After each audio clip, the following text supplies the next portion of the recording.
और आज हम दस्तक देंगे नॉर्थ कोरिया के तानाशाह किम जोंग और ईरान के सुप्रीम लीडर खामनेई की जोड़ी के एटमी प्लान पर। ईरान और इजराइल में तो युद्ध विराम हो गया, लेकिन आज नॉर्थ कोरिया से दुनिया को डराने वाली खबर आई। अमेरिका के पूर्व राष्ट्रीय सुरक्षा सलाहकार जॉन बोल्टन ने ईरान और नॉर्थ कोरिया के खतरनाक गठजोड़ का दावा कर दिया। दावा ये कि ईरान के सुप्रीम लीडर खामनेई हर कीमत पर परमाणु बम बनाना चाहते हैं। खामनेई की हजरत को पूरा करने के लिए किम जोंग ने मोर्चा संभाल लिया है। तो भले ही ईरान के परमाणु सेंटर अमेरिकी हमले में तबाह हो गए, लेकिन नॉर्थ कोरिया में मौजूद ईरान के परमाणु सेंटर में युद्ध विराम के बाद हलचल बढ़ गई। प्रश्न यही है कि ईरान से गायब हुआ 400 किलो यूरेनियम क्या नॉर्थ कोरिया पहुंच चुका है? क्या किम जोंग की मदद से खामनेई परमाणु बम बनाने की अपनी कसम को पूरा कर लेंगे? ईरान के एटम बम प्लान में किम जोंग की एंट्री। ईरान के 400 किलो यूरेनियम की लोकेशन ट्रेस। किम जोंग की मदद से एटम बम बनाएगा ईरान। क्या नॉर्थ कोरिया पहुंच गया ईरान का यूरेनियम?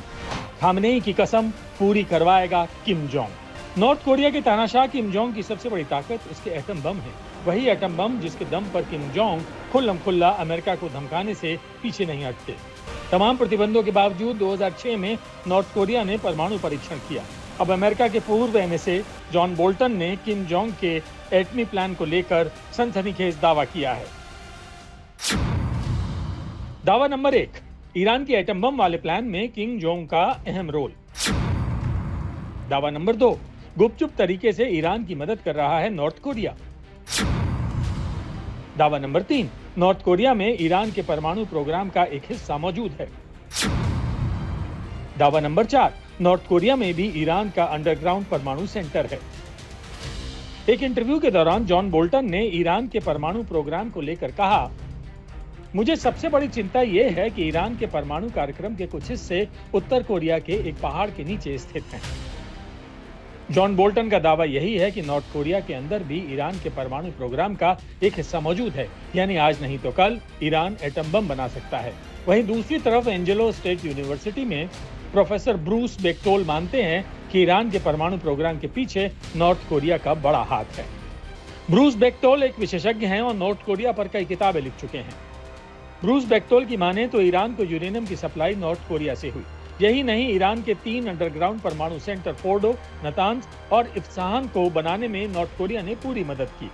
अब नॉर्थ कोरिया की पूरी कोशिश है कि ईरान जल्द से जल्द परमाणु बम बनाने में कामयाब हो। बड़ी बात यह है कि साल 2003 में नॉर्थ कोरिया परमाणु अप्रसार संधि से बाहर आया और 2006 में पहला परमाणु परीक्षण किया। ठीक ऐसे ही ईरान ने परमाणु अप्रसार संधि से बाहर निकलने के संकेत दे दिए हैं, यानी एटम बम बनाने की अपनी कसम पर खामनेई कायम है। जबकि युद्ध विराम के बाद भी अमेरिकी राष्ट्रपति डोनाल्ड ट्रंप दावा कर रहे हैं कि ईरान को एटम बम नहीं बनाने देंगे। क्या ईरान को एटम बम बनाने से रोक पाएंगे ट्रंप? क्या किम जोंग का खुफिया प्लान कामयाब होगा? कैसे इजराइल का तनाव किम जोंग ने बढ़ा दिया? खामनेई किम की जोड़ी ट्रंप नेतन्याहू पर पड़ेगी भारी।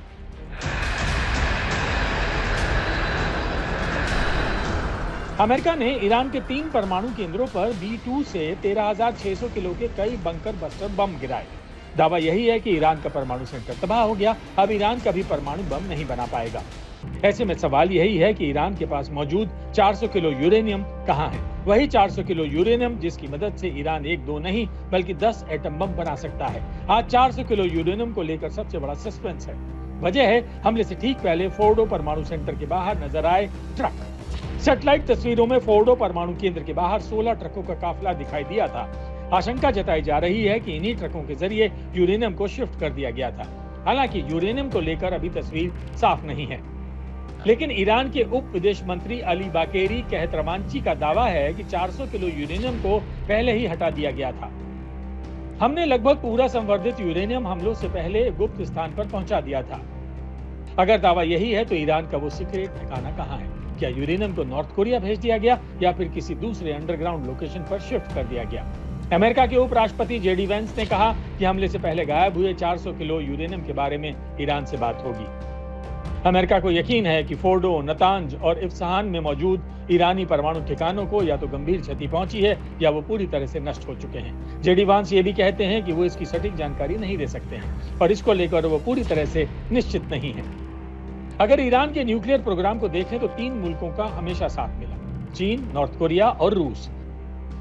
चीन की मदद से ईरान का सबसे बड़ा परमाणु रिसर्च कॉम्प्लेक्स इस्फहान 1984 में बना। चीन ने 3 रिएक्टर सप्लाई किए।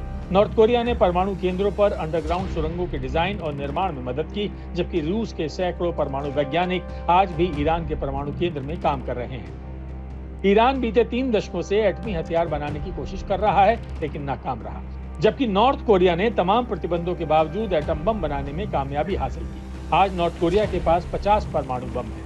दूसरी तरफ नॉर्थ कोरिया की ईरान के साथ लंबी दूरी की मिसाइलों के निर्माण को लेकर पार्टनरशिप है। यही वजह है कि दुनिया भर के तमाम एक्सपर्ट मानते हैं कि इस वक्त सिर्फ और सिर्फ किम जोंग ही खामनेई के एटम बम वाले सपने को पूरा कर सकते हैं। आज तक ब्यूरो।